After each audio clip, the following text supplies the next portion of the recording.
All right. Ladies and gentlemen, welcome back to the Off the Top podcast, the most unprofessional professional podcast in the YouTube space, hosted by Zero Reckoning 14. And now we're on the old form, quote unquote, the old format because Zencaster decided to just bug out on us like 20 fucking times. So we just said, screw it. So we're just going to go back to the old ways. Kind of. I don't know if this works, but I don't know. I played a soundboard. I don't know if it if it went through. No. God. Well, if it picks up on in post, then hey, it'll be there. But we're here. Another week has passed by, and of course, with another week, a lot of news has happened. Especially when it comes to the all the console companies and PC, of course. We got a pretty big one with Nintendo and the US government. And yeah, there's a lot, man. There is a lot. And then I will have a question that I am going to pose not only for the podcast, but also for anybody in the comment section. If you guys want to kind of put your thoughts and pieces together on it. And if you guys like stuff like this, please like, comment, and subscribe to the YouTube channel. Hype up the videos as well. Apparently, that's a fucking thing. I don't know what it's about, but if you want to do that, please go right ahead. But with that out of the way, let me introduce everybody.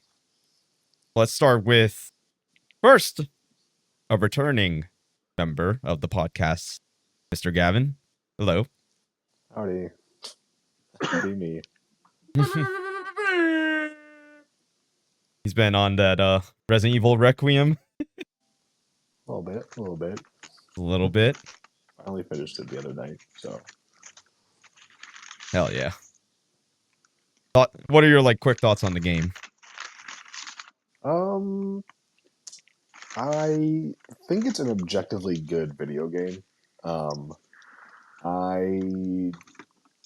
There's some things that I don't love about it. I expected to like it. I'll say I expected to like it more than I did, or I expected to like it more than I did, rather. I still think I vastly prefer RE4 remake, and maybe in some ways even RE2 remake over it. But I still think it's like a solid, like 8 out of 10, 7.5 out of 10, somewhere around there. I think it's a pretty good game, but it's definitely not. I don't think it's amazing. I think it's solid. Yeah, I think as time went on, it initially would have been a top 3 Resident Evil game for me, but then kind of as time passed by, and with some of the kind of odd story beats, I would say, it's a top 5 Resident Evil game, but it's literally at 5 is what I would probably say. But it could probably go lower depending on how I look at all of the games I have played so far, because 4/4 OG4 and 4 remake are pretty much tied. I just lump them at the same spot. 2 remake, 7, and then I guess 9. Yeah, actually, so it's number 4. So I mean, that's where I have it placed right now for me. We don't have a ton of experience with the whole RE franchise, especially with the original games. But for me, I know I had some personal feelings about at least the latter third of the beginning of the great stuff, specifically with the care center. I know there's some people that love the gray sections, and there's some people that hate the Leon sections, and vice versa, which is kind of interesting. And for the most part, I did like the gray sections. It was just the latter third of the care center that became a bit frustrating for me. Everything else I thought was pretty good. So for me, I didn't fall in love with the gray stuff. Although I do like her as a character, the actual sections I didn't think were all that super fun to play. Although environmentally and atmospherically, they're fantastic. And I genuinely think the combat of RE4 is, in a lot of ways, I think almost in most ways, better than it is in RE9. Obviously, there are evolutions, and it's more dynamic than RE4's combat, but I think RE4's combat just feels a bit better. And it may be a very specific gameplay design choice by Capcom, because obviously Leon is older, and there's things that just feel a little more sluggish and a little clunkier. But I also think it has to do with animations as well. I just think everything flows and feels a lot better in RE4. So I think I didn't play RE7, so I can't really say, what I think about the gray sections in terms of this game because I didn't really play a lot of dedicated survival horror games are in the mainline RE franchise. But I think RE4 honestly is a better combat system than RE Remake, even though it is more dynamic. And I think just like a good in between for me, at least, is like RE2 RPD section. And I thought that was what more Grace's sections were going to feel like. But it just didn't feel like that to me. Yeah, it But kind yeah, I of don't. going. Mm, no, I was gonna say, I mean, I love RE4 so much, so I was like, well, at least if I don't love the gray stuff, I think a lot of the combat stuff will just carry it for me. But even then, like, I don't necessarily love either sections of the game. Although I will say, I think the most personally terrifying part of the game for me was the adoption center, the Chloe flashback.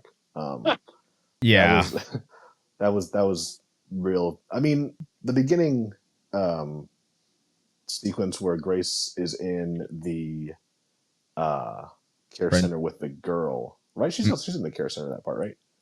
Um, are you talking about the care center or Renwood or the Renwood Hotel? No, she's not in the hotel when you first encounter the girl, right? That's at the care center. Or am I tripping? No, that is a care center. Yeah, yeah, yeah. You're right. You're Yeah. right. So that part's really good. But the adoption center for me did a whole lot in terms of being really scary. Um, but yeah, I didn't necessarily fall in love with either gameplay aspects of the kind of division of them. Um, So I think it's a good game, but I think I expected to like it more, especially since the RE games I have played I really do like. I expected this to be kind of just like a love letter and a mesh of just everything that's great about the RE franchise rolled up into one. But I feel like when you try to tackle the two sides that you've come that like the franchise has known to do really well, but you split them up, you kind of lose a bit of those aspects in both areas when you're not focused on them specifically. Um, like if it's not a completely focused action game or a completely focused um, survival horror game, when you kind of split those two, it's hard to really polish both sides perfectly. And that's just kind of the nature of doing something like that. Um, but yeah, those are just kind of my. I know you said quick thoughts, but that's just kind of how I feel about it. It's not a bad game at all. I think it's an objectively good video game. But in terms of like a Resident Evil game in it for me, I don't know. I think there's other franchises that do what RE9 tries to do a bit better.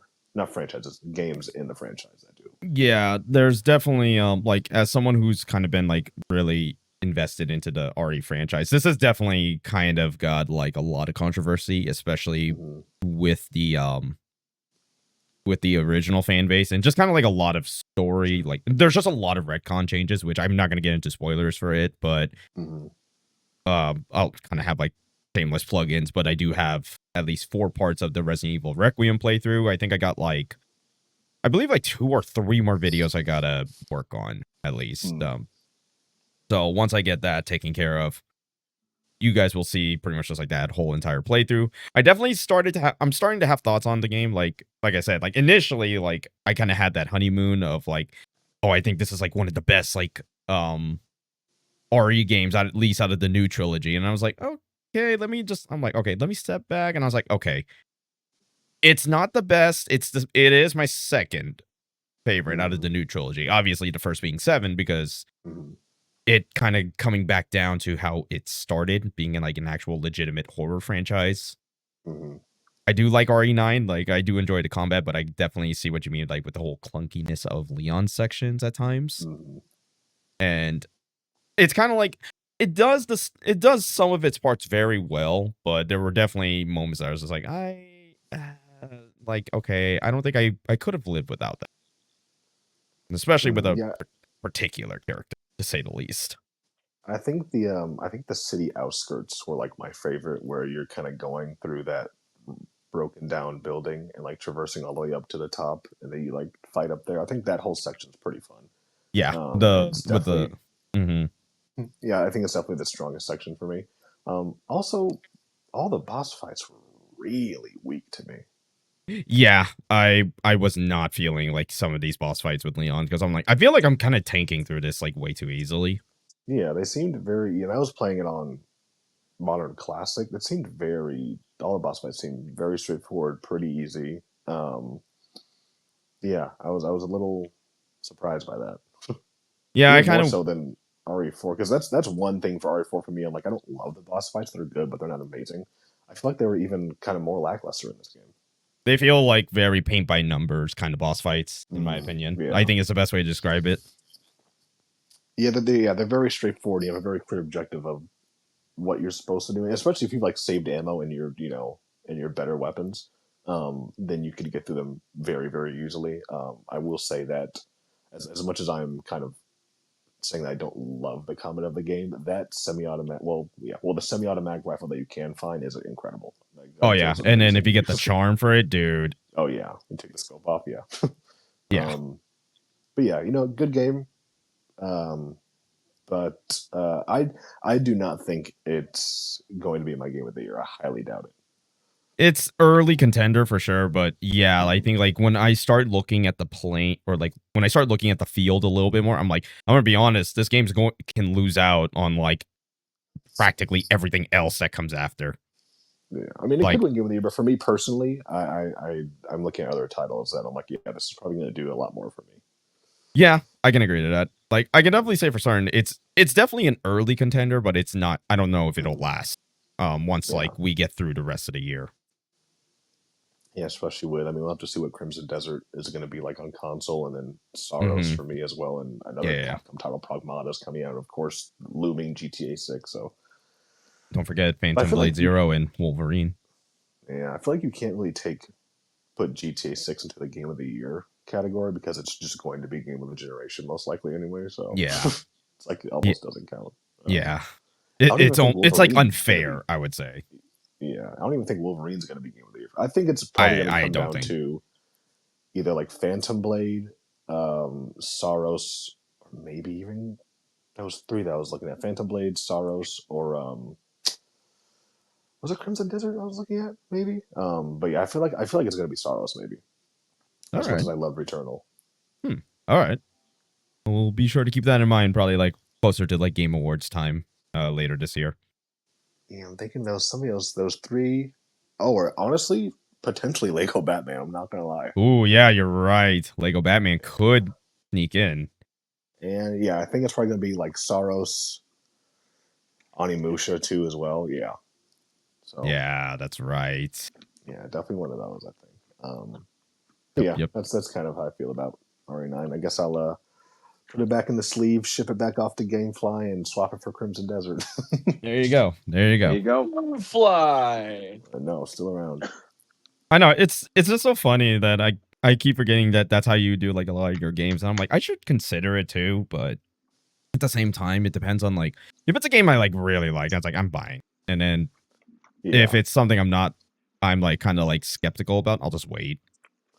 Well, to me, that's true, but it also helps in this space when like we're getting so many crazy games in the first quarter of the year. I just don't want to buy everything, so at least I'm able to try as much as I you know Mm-hmm. am able to.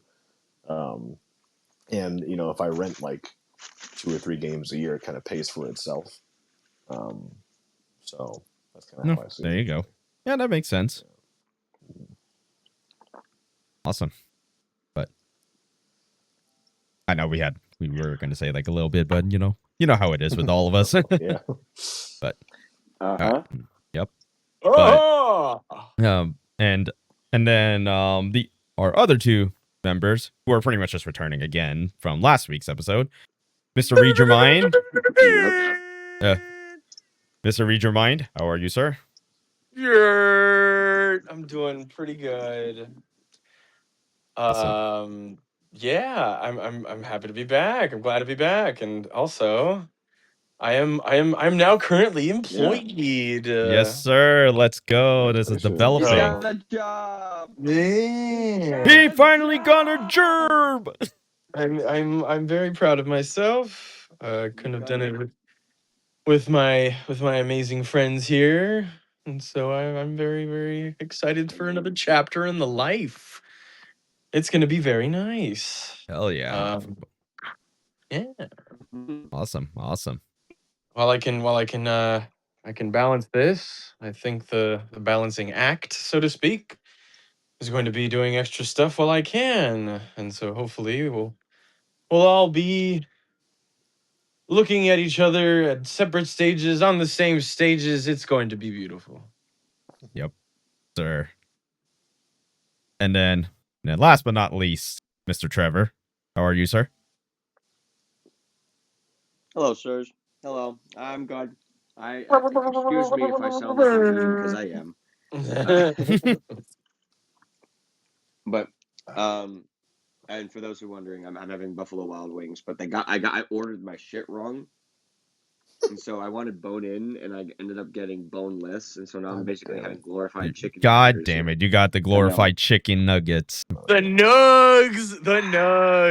Yeah, I was about to leave. I was about to get my money back, and I was everything, and then I double checked, and I was like, "No, I'm an idiot. I ordered it wrong." The sticky icky nugs. Yeah, man, fucking sucks, but it is okay. Besides that, I've been doing okay. Yeah, I've been bouncing back and forth between rehearsals and friends and personal stuff, and just like going back and forth. And I will say, recently I've actually been watching a new old show. This is an older show, but I had never seen it before, so it's new to me. And it's sci-fi. It's well written. It's Battlestar Galactica, and I must say it is becoming quickly one of my favorite shows because of what it's accomplishing in its first season. So like, yeah, that's been my watch of choice. Also, One Piece. I'm climbing on One Piece right now still, and that's gonna be a whole journey. And as far as games, still doing Ghost of Tsushima, and been playing Skate with Josh. Yeah. Yep. Soon we're gonna be playing PGA Tour 2K25. Well, I don't know about that, but we'll have to see. If everyone gets it. What else? I'll at least, why not? at the very least, I'll claim it. Yeah. Yeah, I mean, Maybe we can use that. Creator modes. Like I was about to say, like maybe we can use that as an idea for Friday's stream. Who knows? Yeah. Maybe. Or everyone downloads GTA, we play golf there. Nice. You're gonna Weenie Hut General. The only thing you're gonna end up doing more in GTA is either running each other over or shooting each other or calling someone to get mugged. Look, man, I just want to do heists. I just want to do heists with people who I know are going to be on top of the point and not. You need Gus for that, then. Oh God. Yeah, maybe, we need Gus for that one because, like, we have played the shit out of fucking heists for so fucking long, but we haven't played any of the new ones. At least I haven't. That's fair. There's that whole mansion one. There's the Did you guys do the Franklin the contract one? Nope. With, no. So yeah. So it's like all the new ones that basically came out that are like, oh, okay, this is different. Well, yeah, I still to this day I've not passed the original game, so like what story mode? Yeah, story mode. Well, sir, it's a 6. You own it, so you play it at any time. Anyways, so that's what I've been up to. I have also been spending time with my we still haven't called each other those terms, but like, yeah, for all intents and purposes, my girlfriend. Yeah. And we've been having a lovely time. We've been hanging out, and I'm gonna see her tomorrow. Oh, hell yeah! Before I go to rehearsal, it's gonna be nice. That being said, there's a part of other plans being made not to announce this, of course, but like, yes, we need to figure out when Gavin, Josh, and I are gonna go and talk shop on multiple different fronts too, because not just about film, but also music and other stuff that I'm thinking about, and maybe who knows, just like a gab session. We just need to go out, grab a drink, Yeah. and just Yeah, definitely. Maybe this weekend works. There you go. Possibly. Or she's gonna be busy with stuff. Yeah. I mean, it's right as you said that. I was like, fuck. For sure. Put him on the hot seat going forward because of rehearsals and other stuff. Yeah. I know Sunday is no go, and I know the following Saturday is no go, and I gotta leave sometime with the girls. So like, I gotta, you know what I mean? It's that's how it goes. I'm finding my time like evaporating in front of me Sure. in a way. But we will plan it. We will. of course. All right. That's fine. That's it. yeah. Yeah. Yep. And then I guess in a way that's kind of like sort of how like we always start the pod with like what we did played since the last one, and then I guess I'll just round it out. As I mentioned earlier, you know, shameless plug, but I do have 4 parts of my Resident Evil Requiem playthrough. If you guys want to take a look at that, we're almost done with it.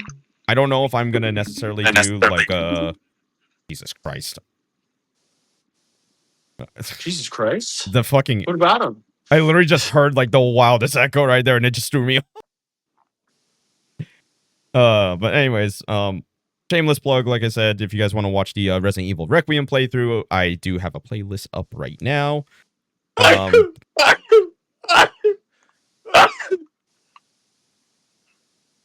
Anyways. Right.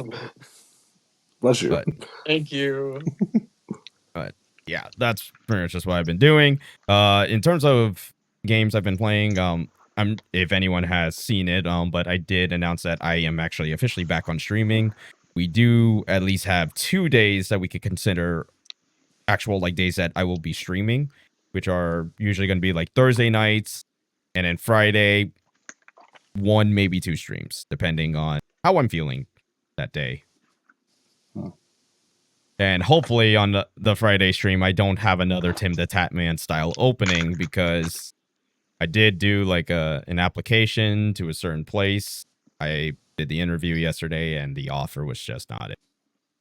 At least compared to what I'm making now, it's like, I think I'm gonna have to pass it up for now.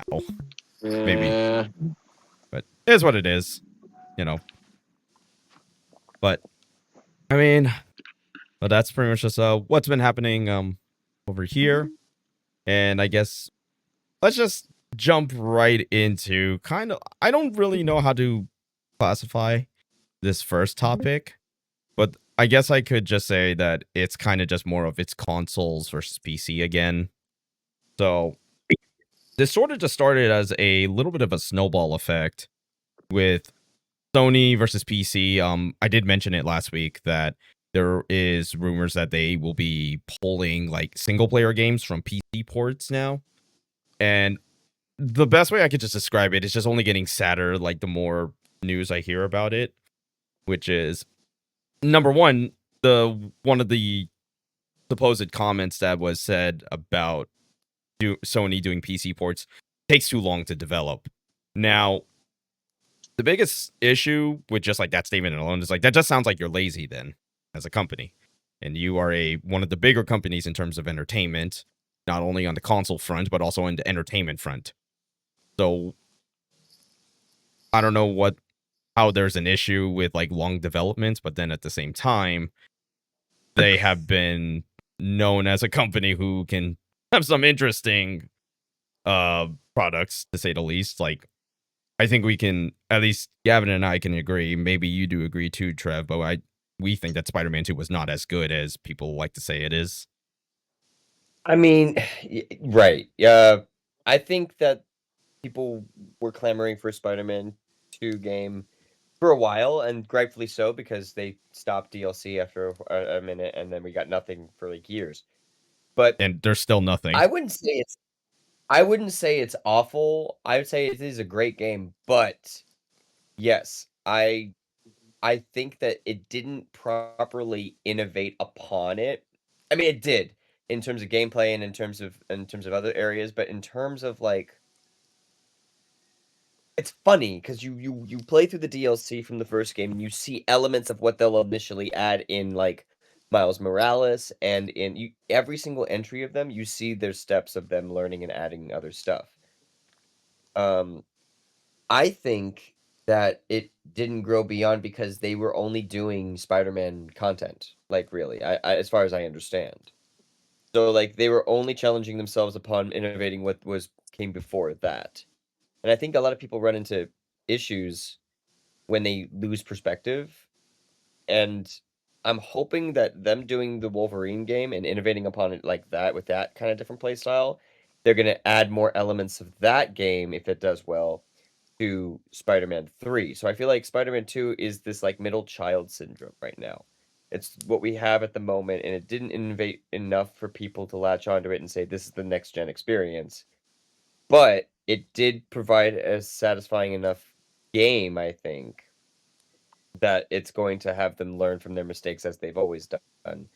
And so it depends on how Wolverine is going to go. If Wolverine has dynamic, better gameplay, like not net better, but just different gameplay that they could utilize in other aspects of Spider-Man for the next one, then I believe they're going to come back. But I think that right now it's just that wave that went up. It's just coming back down right now, and it's getting ready to go gear back up, I think.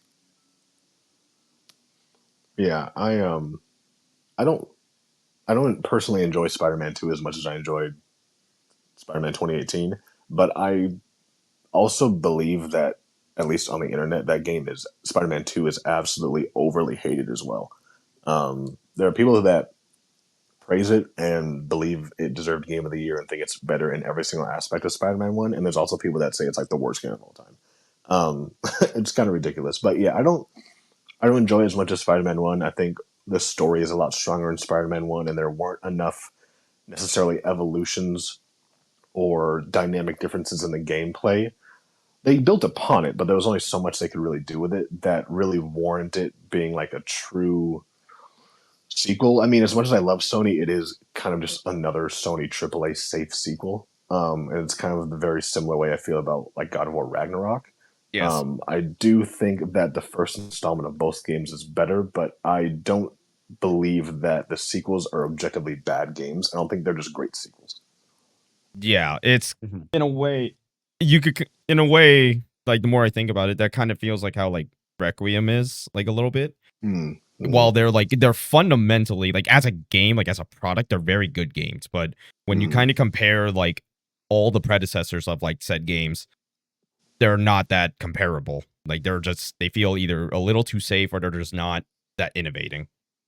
Yeah, and even I felt a very similar way about even Miles Morales too. I felt like Miles Morales literally just should have been DLC for the first game. I don't think that game warranted, as much as I think that game is, again, good. I don't think that game warranted its, what was it, $50, Like a $50 $60, price tag 50? or Yeah, something. I think that was a bit steep for the experience of that game. It was good, but it was also very short.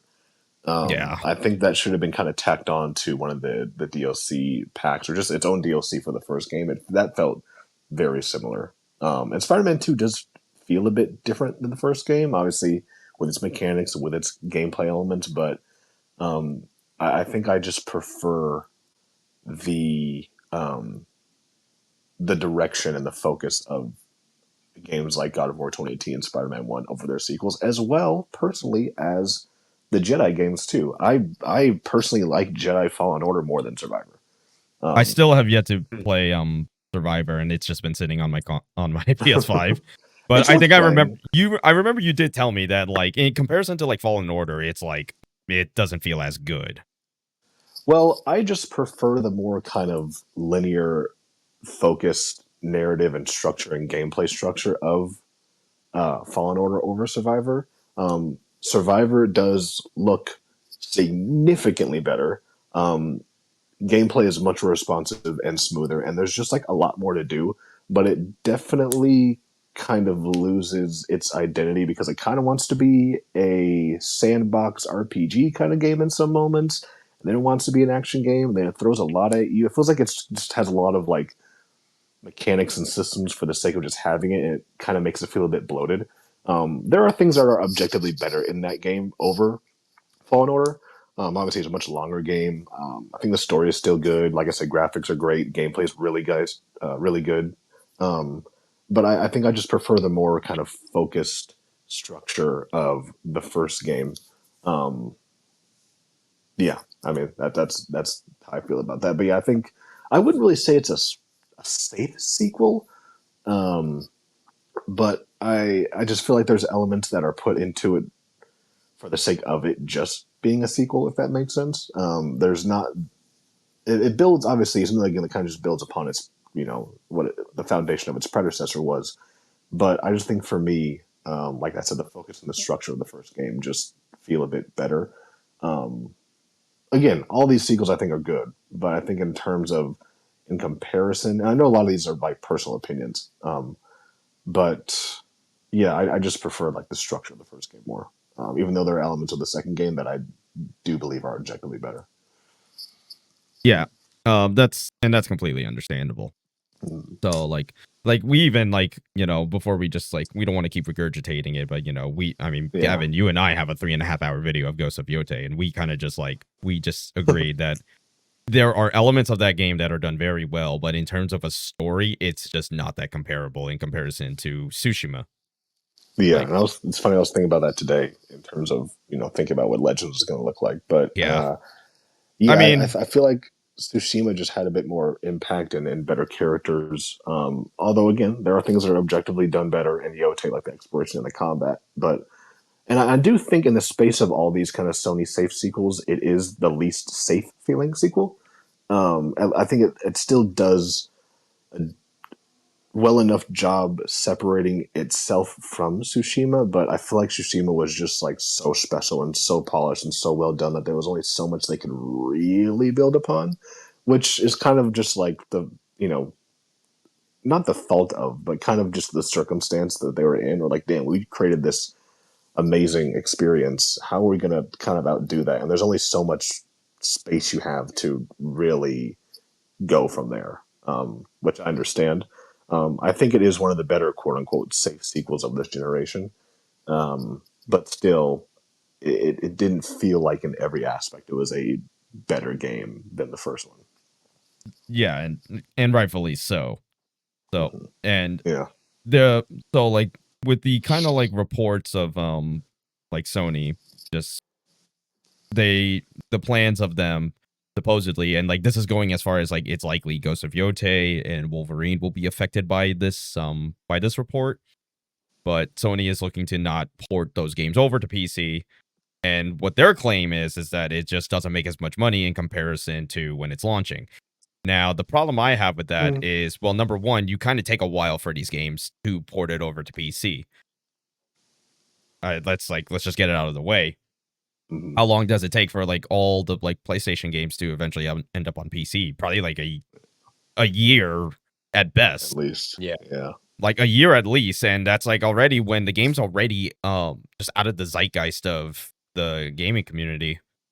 Mm. So it's kind of you're just sort of sitting there just like, the problem with these games is that they're not day one PC releases. Like literally if they were day one PC releases, they would make so much more money. But because of Yeah. the fact that they want to make these a PS5 exclusive, it's like, I get it, Sony is trying to push out the hardware, but at the same time, when the hardware is so limiting in comparison to PC, it really hurts your sales in general. Like, even compared to like the rumored budgets, like, if we bring up Spider-Man 2, the rumored budget was like $300 million. And it's, if that is true, that should show that there's a problem with Sony and just managing money in general. Like, they're trying to go with these go big or go home sequels, that will probably make a lot of sales probably within the first 2 weeks to a month. And then once like any sales after that, it's just kind of like pennies on a dollar. Yeah.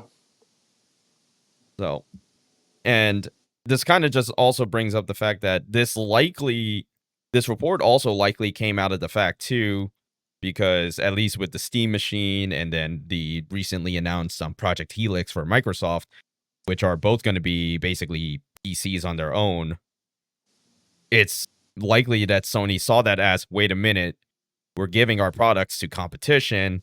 They're trying to pull out from that. That could be the case. And my issue with just that alone is, like, regardless, you guys already dipped your toes into giving the competition. I mean, like, take a look at your third party. You know, granted, their multiplayer games are on PC. Like, at least the most successful one is Helldivers. Mm-hmm. And the fact that it's on Xbox, it's on PC, it's on everything. Granted, now it's current. I don't know if that PSN thing is still a thing for Helldivers right now, but there was a ton of pushback from not only just people outside of the Helldivers community, but even the Helldivers community itself. They did not like that. So this just kind of now leaves, like, the question of, like, is Sony kind of just shooting themselves in the foot when it comes to porting their game or avoiding putting their games on PC? I mean, I don't know. Like you said, it's usually so far after initial release when they're porting these games. Maybe they just don't feel like it's worth it enough to put in the effort to port it if they're not going to make a ton of money off of it, since it is outside of, you know, the brains and the mind and the current scope of what people are now thinking about a year later in terms of the things they want to experience and play. Which I mean, it kind of, I don't know a whole lot about outside of kind of just what you just talked about. But I guess in a way, kind of sounds like a valid thing if they're like, well, if it does take this long to put in the development and infrastructure to be able to port these games and run them with PC requirements and be able to optimize it for this platform. But at the same time, if it takes that long, then people are already on to kind of the next thing. I don't know. I guess it kind of makes sense from at least from a financial standpoint. I'm thinking of as like a business standpoint. But yeah, I mean, I guess it kind of, in a way, kind of makes sense. Think about it like that. I don't know. Yeah, that's kind of just like how that's likely what it is. Now, the other kind of, like, unfortunate thing that will likely happen out of this, if this report is true, they're gonna have to cut a studio, which is Nix's, I believe, is what they're called, which is a studio that's its sole job is to port their games over to PC. So if you're gonna be pulling this move, Wow. Nix's is likely gonna be gone because of Yeah. this. I mean, they already just pulled a bizarre move with taking out Bluepoint. So Yeah, and wasn't there another studio recently that oh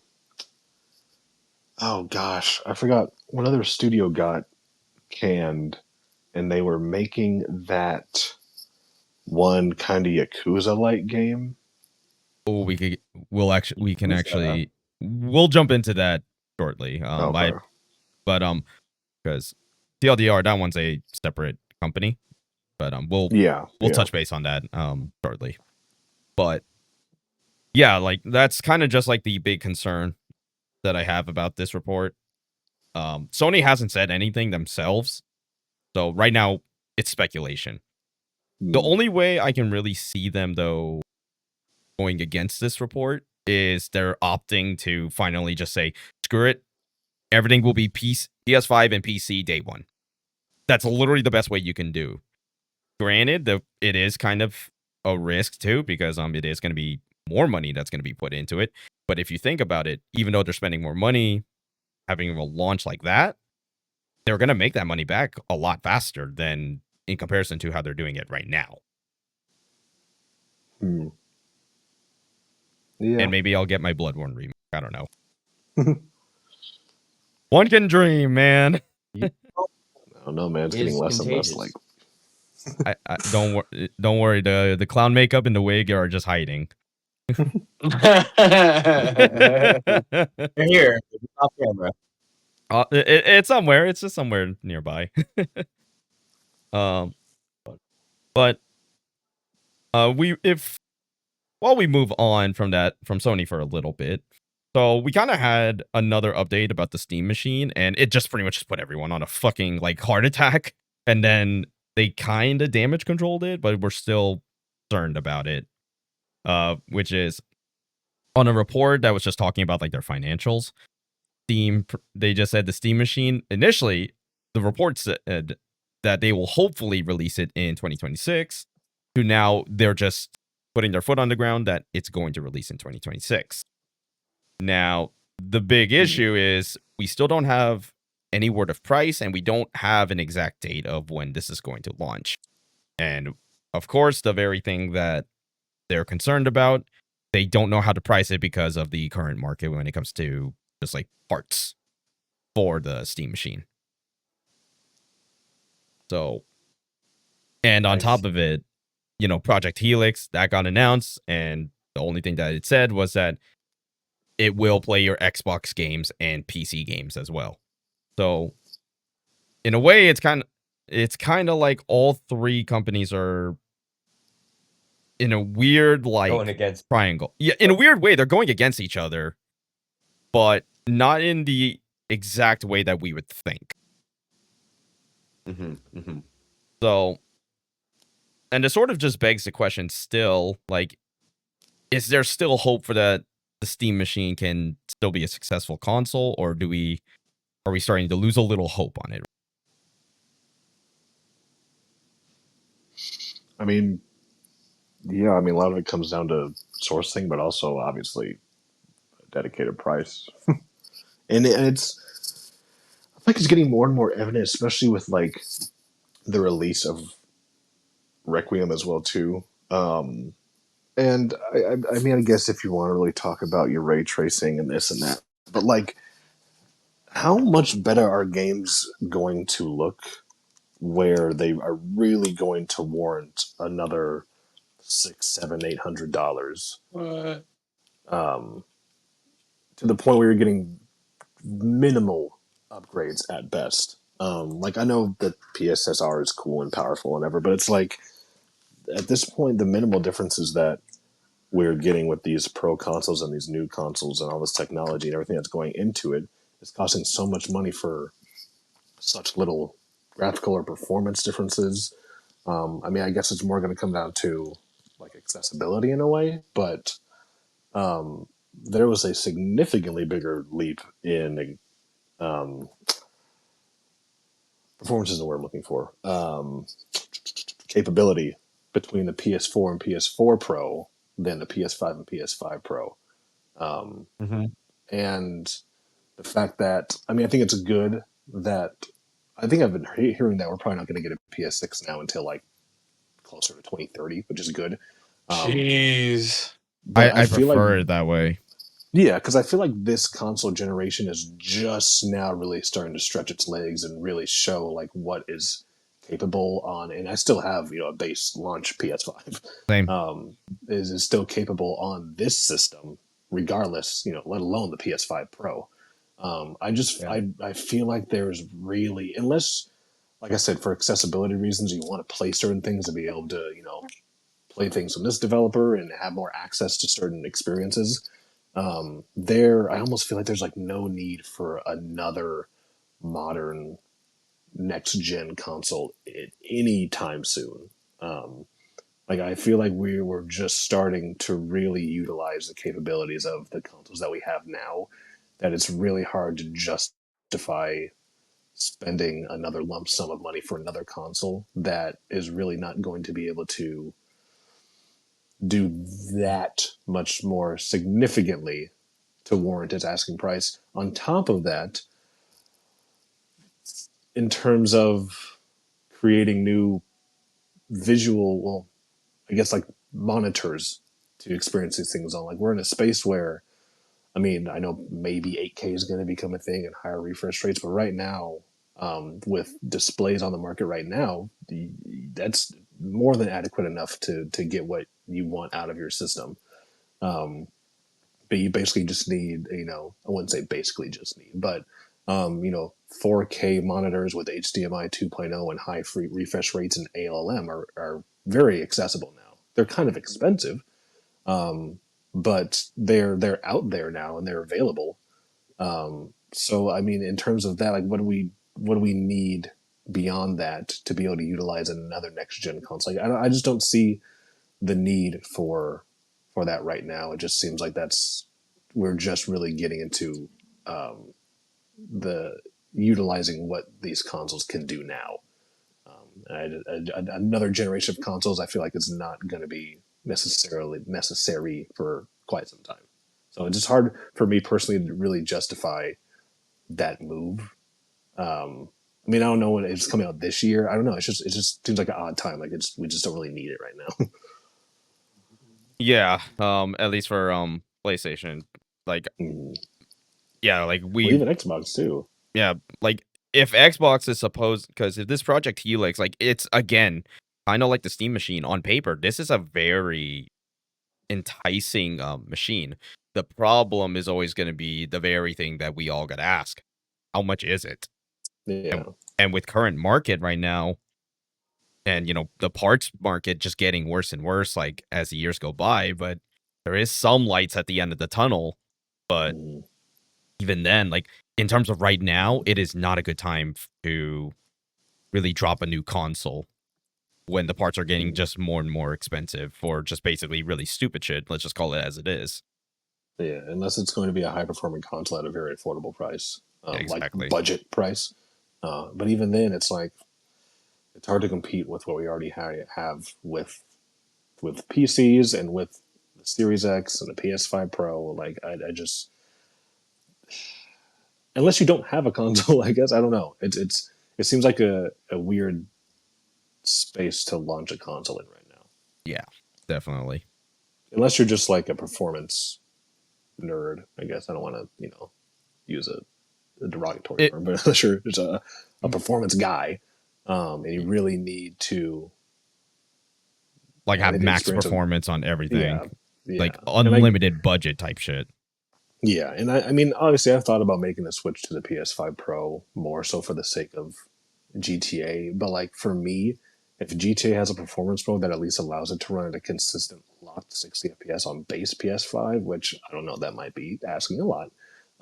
If that's the case, though, I'm more than fine with that. I don't necessarily need most games I play. I feel like I don't run at 4K 60. I'm totally fine with that. They look more than good enough. But if it's well optimized, then that's another story. But yeah, I don't know. It just going back to it, it does seem like an odd space to launch a fully priced, quote unquote, next gen marketed console right now. Absolutely. Especially if the price is of, if not more than, what we already have. Yep.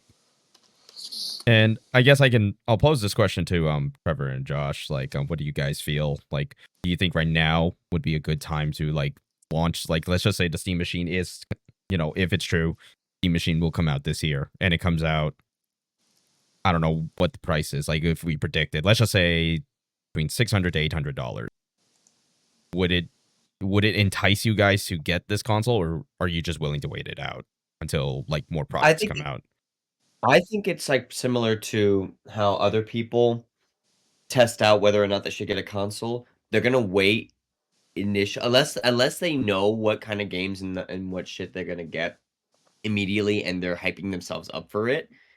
There would be no reason to get it until you understand what exactly it entails. So I wouldn't, like, for me, I wouldn't get it until I see one of my friends get it, or I see proof of concept from real people experiencing it and be like, I want to do that.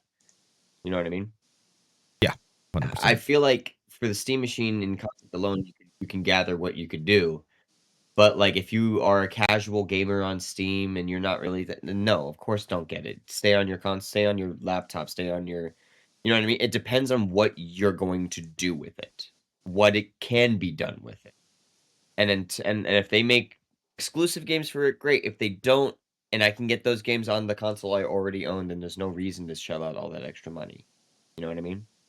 Yeah, 100%. So there better be some good Steam exclusives if that's the case. So that's I where I mean, stand. there is a lot of games on Steam, that's for sure. I think it's really just kind of like what it boils down to is like, what is the easiest way to get to the Steam storefront that isn't your standard like gaming PC.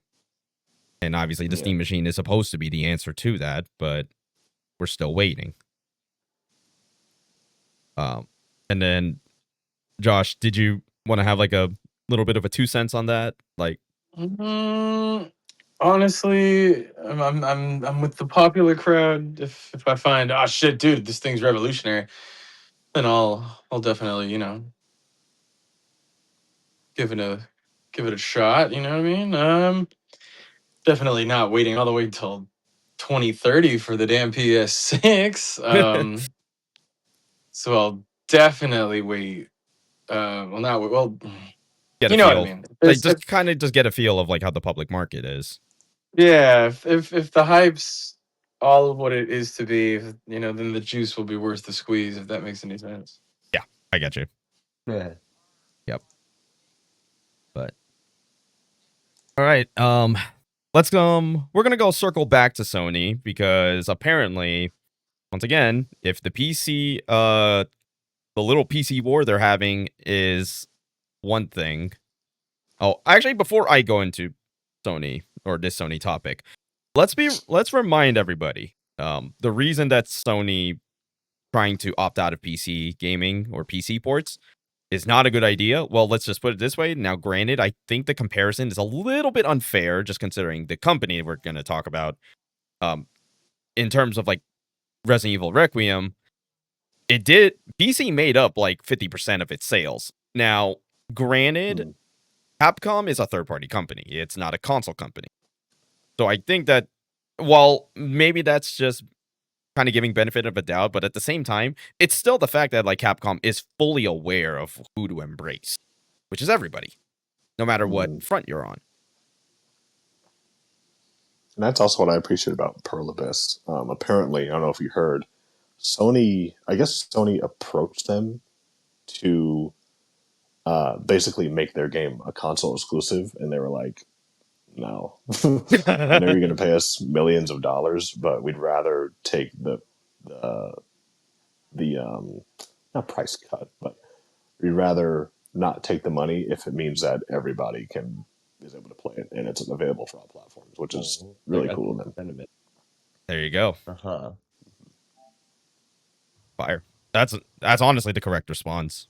And a lot of studios are doing that already. I mean, like, you could take a look at like 90% of like Game Pass games. They're pretty much available everywhere else. Just Game Pass is a subscription, so yeah. But to quickly talk about Sony. So apparently they had some interesting choice of having dynamic or regional based pricing. I don't know what they classify it as. So the story kind of came out that there was a guy, he was buying Red Dead Redemption 2. He was going to buy one for his wife and one for him. And I forgot which one it was, and I believe it was the one for him. So his wife's Red Dead Redemption 2, there was like no sale on it whatsoever. It was $15. Then when he tried to buy it, it was $20. So yeah, I saw that a while ago. I was like, oh, it has to do something with like if you sign in. Well, I mean, obviously it's account to account, but also I think if there's a price difference if you're signed in, if you're not. Like you can scroll through the PlayStation store on your browser or on your mobile app or whatever without being signed in. And I think that was also a thing where there was a price difference if you're signed in or not. Yeah, I have no idea what that's about. It's kind of crazy. Yeah, and apparently there's like a catered list supposedly, and and obviously because it's Red Dead 2, it's Rockstar is at least part of said list. Sure. Yeah, I was thinking maybe it's if you're like an established user and purchaser of games, they know you're going to buy games maybe, and they just make it like the default price, or they make it a higher price, or what. It's hard to tell what the default price would really be. But yeah, that's very odd. Yeah, it's a very odd choice to say the least, and that kind of, again, it's just like it's like once again Sony just figures out a way to get themselves in the limelight, just not in a good way. And it sucks that I love Sony first party IPs so much. I know. I'm in the same yeah, boat, man. yeah, They good first party IPs, but oh my god, as a fucking business, they piss me off, just like Nintendo. yeah. Hmm. I feel that. And and I Now that, I mean, guess for me personally, I was gonna say, sorry, for me personally, now that the Forza franchise is on console, there's like no need for me to have an Xbox. I don't really, exactly. I didn't really fall in love with early first party Xbox IPs, except for Forza, just because I'm a car guy, and I just love. They could call me, whatever, Sony third person over the shoulder slop guy. I don't care. It's good stuff.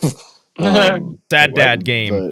but You like your sad dad games, that's what it is. I guess so. Look, The guy in Mod Dead the games have place. the guy in the military M1 jacket searching for his wife games. But yeah, I don't know. I just really love the experience that Sony first party games bring with the God of War franchise and Uncharted and The Last of Us mostly, and Spider-Man obviously, the Ghost series, like all the I just love all those so much. Those experiences are just so cool to me, and it's why I really love video games. Um, and a lot of the Xbox stuff just really doesn't do it for me more or less. I know they're more like kind of tailored, more arcade games and less like narrative driven experiences. And on one end, I guess I do agree with they're like, oh, you're just like playing a story game. It's not really a video game, but I don't know. That's kind of a dumb argument too. I can see what they're saying because it's a lot of them are just like very cinematic experiences and they're not like kind of just like core more arcade feeling video games. I mean, you get games like Returnal that are very kind of Very arcadey, like Xbox first party esque, where it's like, I mean, there's a story there, but it is like this is like a video game. Um, I yeah. think I just really love those experiences so much that I couldn't not own a PlayStation for those experiences. And like I said, now that the only thing that I really care that Xbox makes in racing games in Forza, now that that's on, on PlayStation now, there's literally no need for me to personally own an Xbox. I don't know why And I got on that, but yeah. no, I get it. I 100% get it. But and I mean, in a way, that is kind of like how the old like Xbox kind of like first parties did kind of start to turn out. Like they were mostly just like it was basically the console you would have for pretty much the most functional multiplayer games. Like obviously your Yeah. Halos. I mean, they're only like narrative driven like first party IP. Well, obviously it's coming to PS5 now, but at the time it was Fable. Yeah. And don't forget that. And then I'd argue even Gears of War, even though it does have a very, it's more sad right now, like multiplayer community in terms of like the lore of Gears of War, and people love playing that single player, man. And they even love, and that's where Horde mode started. Yeah. And I feel like this generation has just made me fall in love with single player games again, that I just don't really care for that experiences in the majority of my video games. I mean, obviously, I'm a fan of Rivals, but to be honest, that's really the only modern multiplayer game I really play. To be Yeah. honest, Yeah. um, It's, I mean, in the generation right now where we have a bunch of free multiplayer games, it's kind of hard. and even then, I haven't played that game in at least consistently in months. I'll probably wait until the new season comes out. Yeah. This season was whatever, but that's Yeah. another topic for another time. But Yeah. I mean, I've just fallen in love with these single player experiences, and they're so crafted and so polished and so well done, especially on the Sony first party side. And there's only more coming in this generation. I mean, I honestly, genuinely can't wait for Intergalactic and see what that game's going to be like. 'Cause that game looks Honestly, cool as hell. yeah, and the fact that it's Naughty Dog, and I mean, it's a new IP. Yeah, Fuck it, dude. very Why not? excited for Let's that. just see what happens. I think that game is going to have some, based off the evolution of like Last of Us 1 and 2 and how fun the gameplay is in Uncharted, that game's going to have some peak Naughty Dog gameplay. Especially because it looks like it's going to be much more like melee combat driven. That game, I think that game's going to be incredibly fun. Yeah. Might not have the most amazing, compelling story, but I think I feel like it's going to be kind of like a Returnal, where it's like There's a story there. It's really, I mean, I love the story of Returnal. But I feel like the game is going to be more about the gameplay, and that really excites me with how much I really love at least modern Naughty Dog combat. Mm-hmm. It's good stuff. Yeah. Let's just hope that Anyway. at least the next Sony IPs do not get affected by this regional pricing, because I do not. Yeah. That's the last thing I want to hear, is that people can't afford the game because whatever region they live in is way too expensive. Yeah. The last thing I want to hear. Cringe. Yeah. And then to kind of round out the big gaming companies, well, we just kind of got a pretty interesting development with Nintendo, and actually like pretty rare. You know, normally Nintendo just nowadays is kind of like hard to really bat for as a company. They can make good games and all, kind of like Sony, but they're probably one of the most egregious companies just as a whole. Well, they just might have done something really big for the gamers in general, even though it's probably more on their side. I mean, this has to have a ripple effect of sorts, but basically Nintendo is suing the US government over tariffs. Oof. They can do that. Apparently they can, but so basically, so, you know, we don't like to get really political on this podcast. That's usually our number one rule. We avoid that as much as possible. But when it comes to something like this, it is affecting our hobby. So because Nintendo, they make their consoles, you know, Vietnam, China, you know, those places. And of course, the US government is going to put a tariff on said states or countries, whatever. So, and because of a recent ruling that the tariffs are pretty much considered illegal, Supreme Court just went against it. Nintendo just kind of jumped. They are like, wait a minute, if this is true, we want our money back. Yeah. And I think that's, and honestly, I really, this is the one time, like, I legit hope that they win this, or they get something out of it. Great, now our government's going to just be in more debt to Nintendo. Right. They're already in debt to, like, other things. You know, and that fucking orange is doing more damage than any good. Oh, boy. Interesting. I mean, yeah, interesting. That's all I have to say. That's honestly the best thing I could really say it. And then I guess if, but hey, if it makes I mean, the Switch 2 is already easy to get. That's, you know, yeah. So that's already good. But hey, one of the few times I can actually kind of bat for Nintendo right now. I mean, other than the fact that they are somehow trying to ease me into playing Pocopia. And the only reason I would play Pocopia is because I want to start a fucking fight club for like 10 minutes. Is it? It looks like, is that like what's the game that came out? Animal Crossing. No, it came out recently. Is the Pokemon Animal Crossing? What was that damn game called? Pokemon?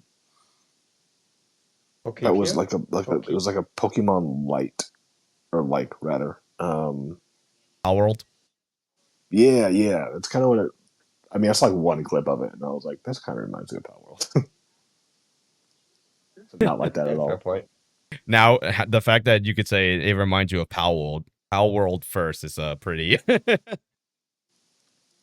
think that says a lot. I mean, I saw a clip. I don't know if it's like that at all, but it just initially when I first saw it, like that just reminds me of that. It gives me Power World vibes. Because it's funny, because Power World, I think, is doing the exact same thing that Pocopia is doing, like having a like cozy style game. So got it. Yeah. So we'll kind of just see how it goes. I'm just we'll just have to monitor it for the time being. And then I guess we could, I don't know if I want to call this like a lightning round at this point, but I guess let's actually start with something that's kind of more important for Trev. So Gang of Dragon, which got announced at the Game Awards last year, which is it's pretty much just the way I can just gather. It's, well, number one, it's being made by former Yakuza devs, Nagoshi Studios, and it has right. I'm blanking on his name, But he's always in a lot of like the Korean action films as like the big bruiser type. Oh my god. Oh. He's in Train to Busan. I can he was the big guy on that one. Yeah, I know who you're talking about. Yeah, and he's he was supposed in sorry, he was in Eternals. He was that one dude. yes. Or Ma Pikachu. Dong Seok. Yes. I believe so, or is it BD Did you look it Wong? up? No. BD No. Wong. BD Wong's from Jurassic Park. He's Benedict Wong was also in Right? Weapons. Hold on. I'm gonna Two different people. Oh, hold on. I'm being a little unprofessional, but I'm gonna look up. this is the most professional. Yeah, Benedict most Wong is unprofessional The podcast. professional podcast of all time. What do you mean? The most unprofessional Benedict professional Wong and BD Wong are two different people. Oh, are they? Yeah. Yes. PF Chang's. Benedict Wong is from fucking The one that you said, Gavin, is you. correct though. Mm-hmm. But yeah. So, but basically, I can just describe it as Yakuza with him. So, there's a report that NetEase is actually gonna be pulling funding for Nagoshi Studios in, I believe, in like May. So now that leaves the question of, is this game potentially canceled?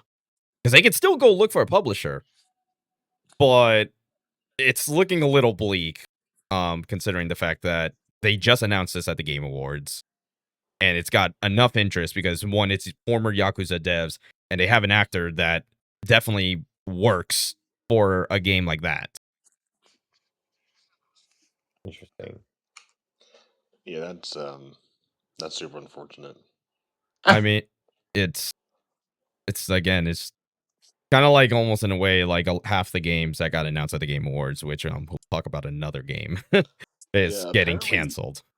Apparently, the website for that was a Mudang Two Hearts kind of Metal Gear game that got It's gone, right?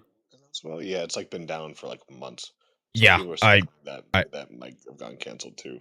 Yeah, and it sucks because it's like these games, like, you know, yeah, Mudang Two Hearts, like that looked interesting, and then obviously the potential of this game definitely caught a lot of interest, and just seeing that now they're likely just canceled, it's sad, man. It sucks.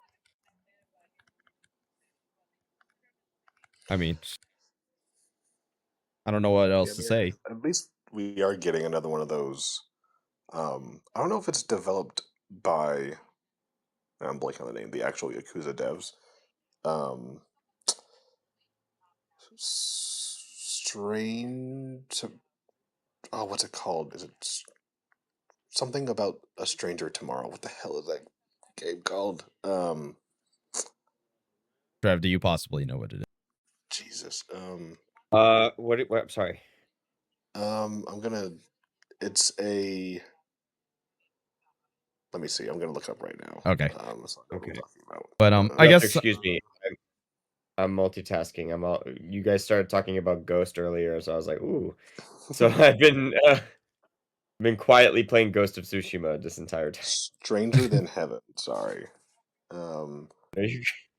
Stranger than what? Stranger Than Heaven. Yeah, it is a kind of like a neo-noir Yakuza game developed by Sega. Yeah, it is. Oh hell yeah! Ryuga. Oh, I know which one you're talking about. Okay, yeah. Well, I mean, that one's kind of got the backing of, well, Sega, and you know, Sega is kind of like at a pretty high peak right now, so so I think that one should be fine. It's just gonna be a while for that game to get any more news right now. Yeah, they said it's like coming out for another year, and that's just a slated date for right now. But I mean, at least we'll most likely be getting that, hopefully. But yeah, that really is unfortunate for those other studios. I mean, I wonder what the motivation was behind it. I wonder why. I don't know. Yeah, but it does suck, regardless what it is. Yeah, absolutely. But we'll see. You know, we'll keep an eye on it. I'm really hoping that they at least find like they figure out some way to get some funding or get like a publisher. Because if NetEase of all companies, is pulling, that should mean that there's something wrong. Either that or they're trying to really like consolidate their funds. But for rivals. yes, more rivals, more content. More Marvel rivals. And then to talk about another game that got announced at the Game Awards and had just no fucking chance in hell to survive in this day and age. Well, Highguard is officially shutting down as of this recording in like 3 days. Yeah. So, and it's just so tragic, it's just like, hey, there's one thing that it has over Concord. It lasted 45 days. How long did Concord last? 14. Like 10 or 14 days. Damn. So that sucks. I mean, there's not really much else we could really say about this game. I did say like I was gonna give it a month, like a month after its launch. If it's still alive and well, maybe I'll play it, and that's not happening anymore. Yeah, it's unfortunate and it sucks. Yeah. But I can't necessarily say I'm all that surprised, to be Yeah. honest. It had a hill that a very big uphill battle. Mm-hmm. So Jesus. Bless you. But yeah, so unfortunate for the people at Highguard. I really hope that whatever happens at this point, maybe they find opportunities at other places that could use their talents. That's for sure.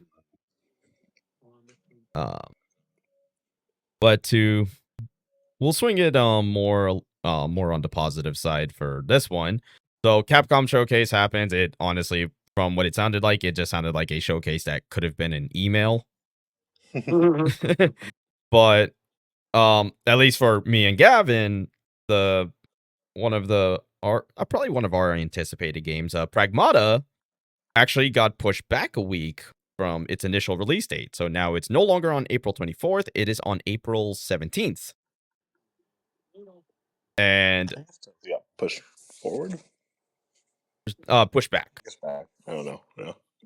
So got pushed back a week, but then it kind of dawned on me. I was like, wait a fucking minute. When does Mouse PI release? That same week. I'm like, fuck me. Well, at least Mouse PI is not a fully priced game. Which is the best part, because I did say that like this is a game that if they wanna, I mean, it is a smaller studio, so I was like, if it was like above even like 40, I think is kind of pushing it, but I think that would have been a pretty solid price for it. And if it went above that, I'm like, it's really punching above its weight. But what's the new Pragmata release date? The 14th? 17th. Oh, your Mouse PI comes out the day before. Yeah. But the good news is that Mouse PI, even though it's coming out the day before, it is at $30. It is at a $30 price tag, which is a pretty good price. I actually was not bad. I was really hoping that it was going to be around that range. I was like, yeah, that's a good price.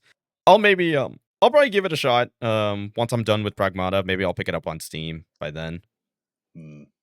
So, I mean, and it's funny because I have to see if I still have it in like my likes on IG. But there was another like 1930s like first person style like game, but it's kind of like a survival crafts game, and I was just like, oh my god, it's like we're really like testing how far we can go with like the 1930s cartoon style first person game.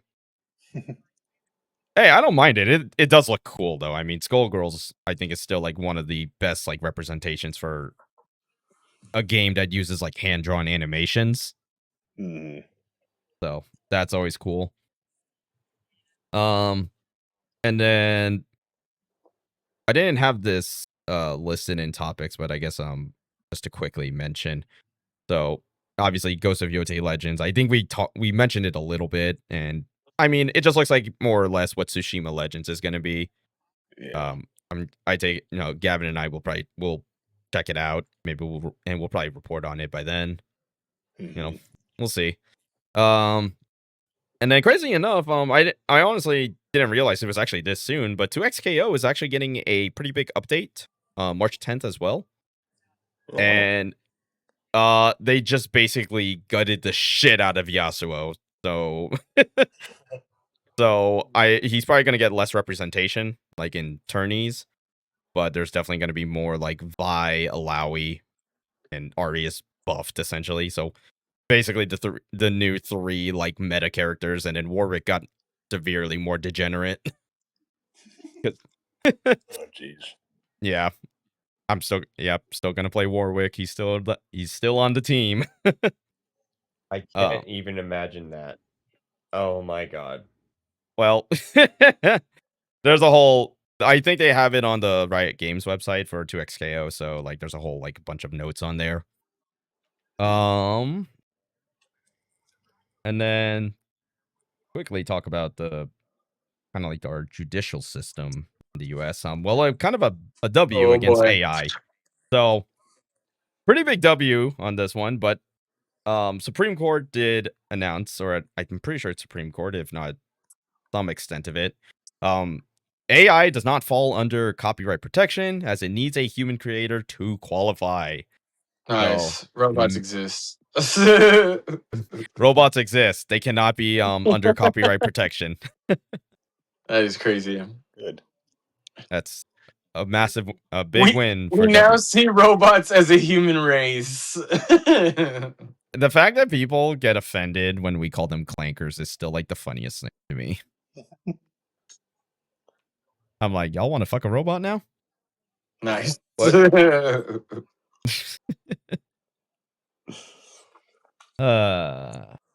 a good move, though. Is a very good move. And if the right direction of art preservation. Yep. And if the I thought we were saying yes to fucking a robot. You can do that in Fallout 4, just know that. Oh god. Oh my god. Not after watching your wife die. I forgot Trevor's playing Tsushima right now. Yeah. Oh, I need a birdie in 2 parts. But any final thoughts, guys, before I ask the question to end off the podcast? Don't think so. Trev, Josh?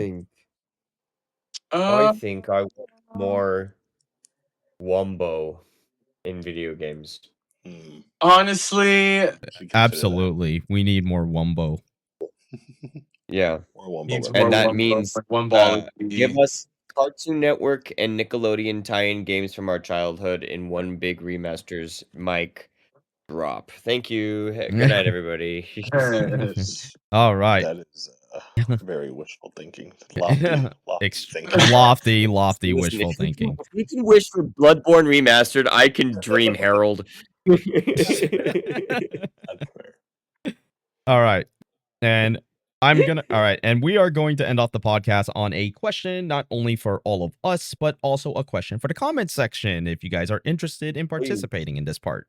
So, I came across a post, and it basically said, Resident Evil Requiem, $70 for 13 hours of gameplay, Hollow Knight Silksong for $13, or at $13 for 70 hours of gameplay, and then a fucking course.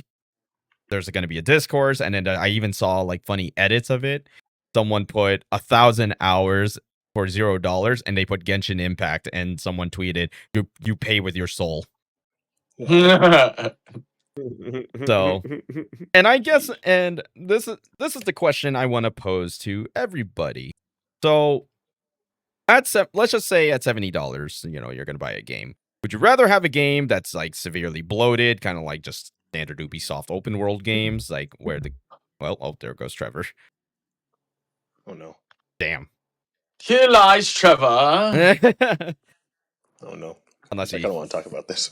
Oh no. I'm just kidding. So, all right. So let's just talk about it. At $70, would you rather have kind of like a bloated, like open world, like gaming experience, Or would you rather have just like kind of just like a much more narrow and tight packed experience at $70?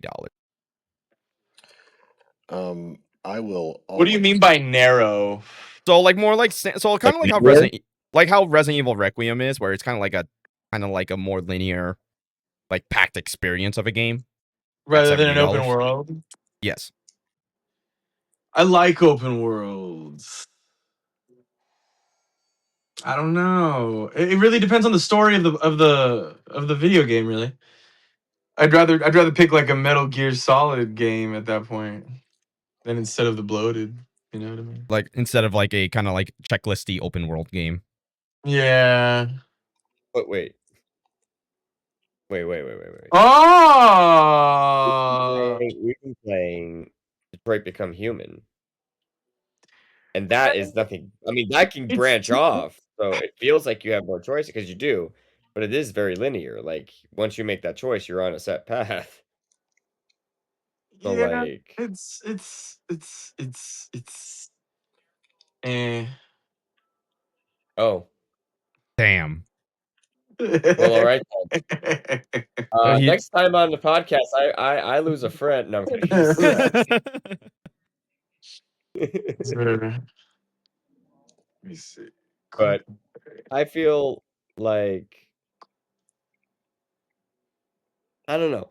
I agree. It depends on the kind of story because I feel like I could get behind either one of those gameplay styles if the story is engaging, if the world is engaging enough for the open world, and if the story is engaging enough for the single linear path. You know what I mean? It just needs to keep my attention. It needs to tell a story, it needs to know what it's doing, and it needs to be focused on it. I feel like if you're having I guess the only thing I can think of is like there's certain aspects of Yakuza that might feel like that. I mean, it's an open world, but it's explained and it has meaning. It's like if something came out of nowhere and said like, "Oh, you've been fighting an action video game this whole time, and now we're gonna give you like, all these other manners of RPG elements on top of it just to pad it out." Yeah, that's annoying because then you have to adjust your entire gameplay and how you actually feel about the actual game. So, as long as they're focused, I am down for any of those experiences, as long as it's focused. So, Oh my god, they have Riviera here. Oh my god, I'm so sorry. nice. Nice. um It's never priorities left. Gavin, what are your thoughts on this Well, question? yeah, I was gonna say I mean, I will always be a substance over style person. I don't necessarily believe that the length of a game directly translate to whether or not it is worth the price that you're paying. Putting, let's say, putting thousands of hours into something um, is directly translated to whether or not it's worth it to buy if those thousands of hours aren't consisting of something of polish and substance and engaging mechanics and things that, like Trev said, are very focused. Even they tend to be linear, but at least they're focused and have identity, and are genuinely well crafted experience. They could be 10, 15 hour experiences that can be amazing, and then there's experiences that are open world and hundreds of hours and have a lot of this stuff to it that really is just there for the sake of being there. Um, at the same time, so to answer your question, I would much prefer a linear, shorter, focused experience for the same price as an open world experience that has no idea what it wants to do and doesn't really have a set goal of what it wants to accomplish in its story or its gameplay or its mechanics or its systems or anything that asks you to engage or deem important. On the other end, I would also much rather a beautifully, wonderfully well open world crafted experience that has a bunch of meaningful mechanics and systems and has a focused and not easy to understand, but a easy to follow along and easy to kind of not necessarily easy, but what I'm trying to say is I would also much prefer a open world experience that is focused and also understands what it wants to accomplish over a shorter experience that might not have a lot of well implemented mechanics or systems or plays really funky. Um, I guess the examples I could directly find is I would rather have like a an RE4 or an RE9 experience over something like a Assassin's Creed Valhalla or like a Shadows experience or something like that. But I would also much prefer like a Ghost of Tsushima or Yote experience over something like what was that game? What was that dinosaur game that just came out? Project Code uh, Violet? Code Violet. Yes. Yeah. So it just depends on where you really put your efforts in polish and gameplay and story because you can have both genres both fall really flat and have a lot of bloat and a lot of things that just don't work and aren't cohesive, and you might have experiences that have a lot of ludonarrative dissonance. But as Whoa. long as Now that was a I word. mean, for if those who don't know, it's a very common, not common, but it's more of a specific thing that happens with video games where the the story of the game is relaying a different message and trying to tell you something different than what the gameplay elements are asking of you. Um, so it's like something happens in the story, and the story is like, "Hey, we should go about this way," and then the gameplay is like, "Oh, well, I'll be more specific, I guess." And people do argue this with The Last of Us Part 2, and I can see it, where it's like, hey, this thing happened to the character, but we're not going, this really tragic thing happened to the character, and like a rival something killed somebody or someone close to them.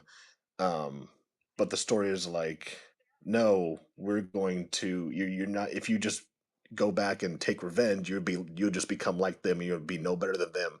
But then the gameplay is like kill 100 members of the rival faction to gain 20 XP. Like it just doesn't make sense if the story's telling you not to do this, but the incentivization of the gameplay is to do it. That can happen sometimes. So big rant, but I don't necessarily think it is particular to a specific genre or game design. It just depends on how well crafted and well optimized and purposeful that experience is, which is where your money should go to. I think there's open world games that do a lot of things better than some more focused linear games. I think there's a lot of focused linear games that do a whole lot of things better than open world games.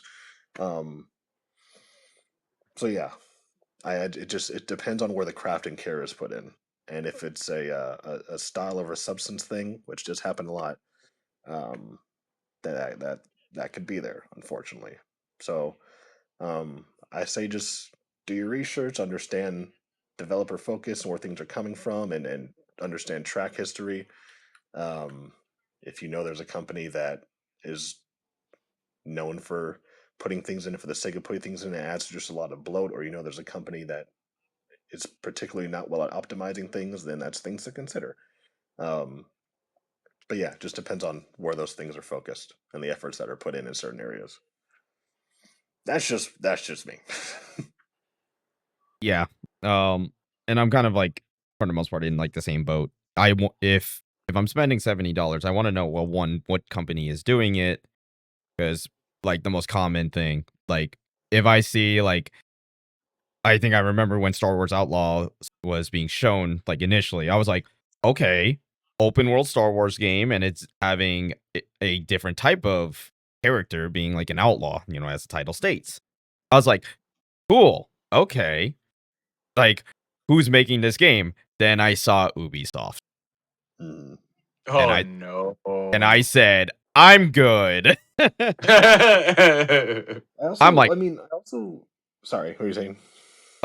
And you and I have had this conversation, Gavin, before. It's like where I guess we heard that people said like no matter what, like if it's a good like experience of the IP, then they'll enjoy it. But then like some people are willing, and then there are people like me. As soon as I saw Ubisoft, I just put the game down immediately. Yeah.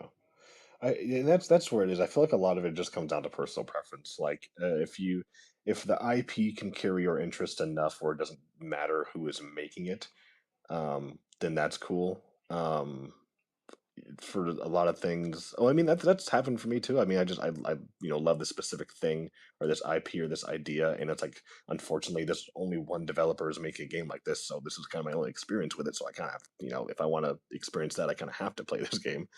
Um, but even if there are elements in a video game that are well done, some people just don't really connect and respond to that well. Like for some people, um, they want more of an experience. I'll just go to the Resident Evil series. There's some people that absolutely adore and love the experience of RE7. They want the more grounded, more really dedicated survival horror experience. Although I know there's some action moments in there, I'm sure. But for the most part, for the all intents and purposes, it is more of a dedicated survival horror game. And there are some people that really don't care for that and love stuff like RE4 Remake, where they just want like a pure fun action game that has the same kind of Resident Evil similar gameplay and game loop to it. Um, and that's why it's fun. We talk about Requiem, where there's people that are like they love the Grace sections, they want more of that, and they just speed run through the Grace sections, or sorry, they speed run through the Leon sections just to get back to Grace. And there's some people that really don't care for the Grace stuff and just speed run through the Grace stuff to get back to the Leon sections. So even though there are things that are objectively, like well done and polished and crafted, there's just some things that people don't really respond to. So someone could say, dude, yeah, you need to play RE4 because it's an amazing game. Like, well, I don't really care for like Capcom doing action game stuff. Like it's not really my thing. I don't really care for it. Um, and there's some people that are like, you need to play RE7. There's like, well, I don't really, like super scary games or the games that are dedicated survival horror experiences where I don't feel like I can, really fight back. Even though those are very, very both well crafted and optimized experiences, are very focused and understand what they want to accomplish. There's just some people that just won't respond to certain genres or certain gameplay elements or certain game loop elements in that same way. So a lot of it really just come down to personal preference. I know there's some people that absolutely love the Assassin's Creed series and love Valhalla and love Shadows. And Kevin. there's some people that don't really care for like Ghost of Yote. There's some people out there that are saying that Shadows they think is an objectively better game than Ghost of Yote. Some people that just have opinions like that, which is fine as long as you just it's cool that people love what they love. Um, but it just comes down to obviously where I stand with that. But there's people who are just gonna like what they like, and that's also a factor into it. I don't think necessarily saying that this experience is worth your money and this isn't is necessarily an objective thing, an objective idea. A lot of it just comes down to subjectivity. Yeah. Sorry, No, long you're rant. you're good. It's exactly like that. Mhm. Because like you can even say the same thing like with like a lot of shooters as well. Like, what was like the oldest or like what's amongst the oldest like first person shooter debates. Like back then it was Battlefield, Call of Duty, or Halo. You were like one of those camps. Nowadays it's more of are you a Battlefield fan or a Call of Duty fan? Yeah, Even though like, I like Battlefield like I think Battlefield 6 was at a solid start at the launch, but now it's just sort of petered off like significantly. yeah, And and then this. Call of Duty is in the current state it's in. Yeah. Um, and I mean, I used to be a dedicated Battlefield person. Like, I didn't really grow up playing Call of Duty, really. I didn't play OG Modern Warfare 2 or Modern Warfare 3 or Black. I didn't really grow up with Call of Duty. And then Battlefield 3 came out, and I played like Bad Company and Battlefield 3. Like, that was just my shit. But it's funny, like, in this modern space, I really, not that I love Call of Duty, I really like the revamped kind of redesigned version of Call of Duty when they started with COD 2019 with Modern Warfare 2019. I love that engine and the gunplay that that engine offers is I think sublime and incredible. Um, do I love once what they do after initial release with the additions into the game? Not particularly. But that honeymoon phase when a new COD, when a new Modern Warfare was coming out, the kind of remade Modern Warfares, I love that stuff. And Battlefield wasn't really doing it for me. I think the gunplay is just amazing in that engine. And it's funny because I was just looking at this. I'm very curious if this new, what they're calling, I guess, Black Ops Royale, essentially Blackout 2.0. I Mhm. wonder if it's just going to, well, I guess you're probably going to have to re-download the actual Call of Duty Warzone, because there's like a COD Warzone and then there's a Black Ops 7 Warzone, but it lists it as an add-on. So I don't know if that you're going to be able to just play it off that, because that's only 30 gigs. Actual Call of Duty Warzone is like 140. So I don't know what application they're going to be using. I imagine it is the dedicated one. As much as I want to play it, I really don't want to have another 200 gigs taken up space just to play that. But we'll Yeah, I'm see in the how they same do it. boat. It'd be cool if they made it its dedicated own thing, separate thing to download. But I think it's going to be within at least either of the two. And I imagine it's probably going to be the regular Call of Duty Warzone. I don't know. I think it's.